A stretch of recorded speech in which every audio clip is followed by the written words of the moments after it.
Yeah, because they have to do it. Our people don't.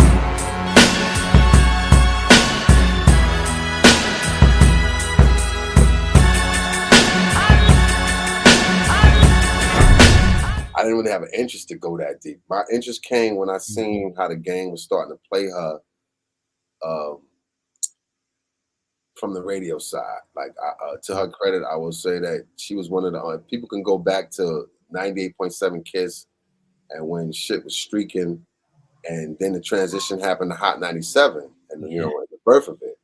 Well, to her credit, she was one of the only people, along with Red Alert, when they dissolved Kiss, which is a whole urban empire of a station, and they kind of carried hip hop to a degree, along with WBLS, and WBLS being a black owned station.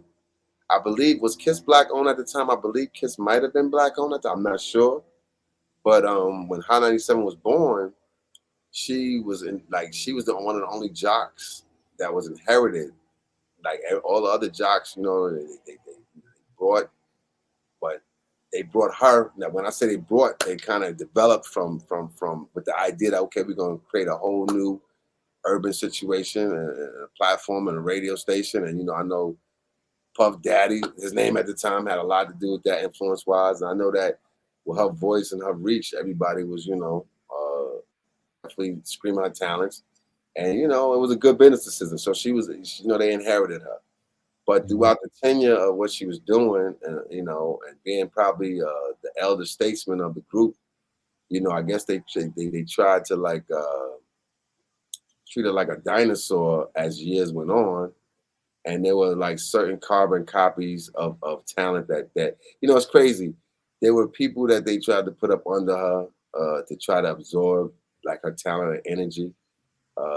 One of them probably being Miss Jones, who befriended in a big way, but the plot was for her to get close to Wendy and absorb all of that and kind of become it so that they can kind of like fade her out. You know what I'm saying? And that's what they do to radio talent.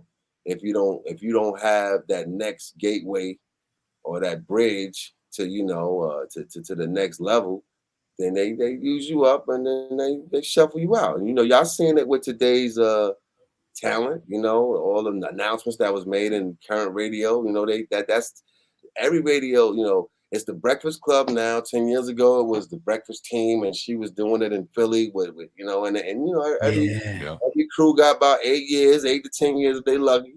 And you better, in that 8 to 10 years, you better make something happen. So in her case, they definitely had a plan, to remove her.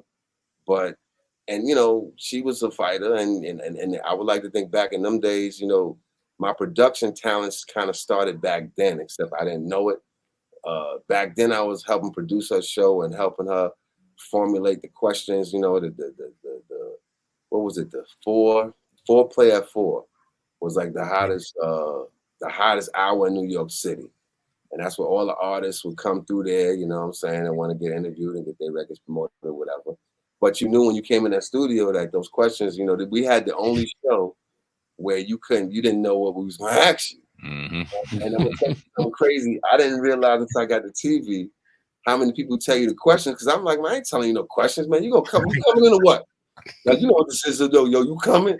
But we got you. Look, all right, you want us to try to stay with him? All right, we'll see. But I didn't realize the respect that you had to give somebody, and even when we first got the TV, I would tell some people I ain't telling you the questions until people had to tell me, nah, this is different. So when it came to the 4 play at 4, that used to happen all the time. I would help her formulate a lot of the questions. I mean, I'm talking about questions, that not so much would get under your skin, but like questions that would come from the street shit of knowing shit. Like if you know this, like how the fuck you know this, like that kind of shit. But with respect, because you want that reaction. So the production value of what we was creating then was kind of crazy, but they still had the plan, and obviously it comes down to money. The ceilings at the time, jocks now are getting paid more money for less talent, I believe. Back then, you had much more talented jocks that had ceilings. And, she would go into her negotiations like, with the GM who happened to be a female at the time painting her nails, and they'd be like, well, we're not gonna pay you no more money, but you can rock type shit. So that don't make no sense. Like, so for me, it was understanding that they kind of set her up. A lot of the things that happened, including the fight with Angie and whatever, was like setups to kind of play her out of position. Like now, when I think about it, it's like chess, and I wish I would have handled it differently. But I was young at the time. I'm in my 20s. You know what I'm saying? I'm dealing with street shit. I'm doing parties. I got my detail business. I got a hair salon. I got all kinds of stuff going on, and I'm trying to keep up with my people. Who at the time was my lady. Mhm. And then getting calls throughout the day, like, yo, this just happened. This just happened. Like, what? So I'm dealing with things, and it when it came to a stalemate with God Bless the Dead, Steve Smith and Tracy Clarity and Judy Ellis, who were the hierarchy of Hot 97 during this heyday.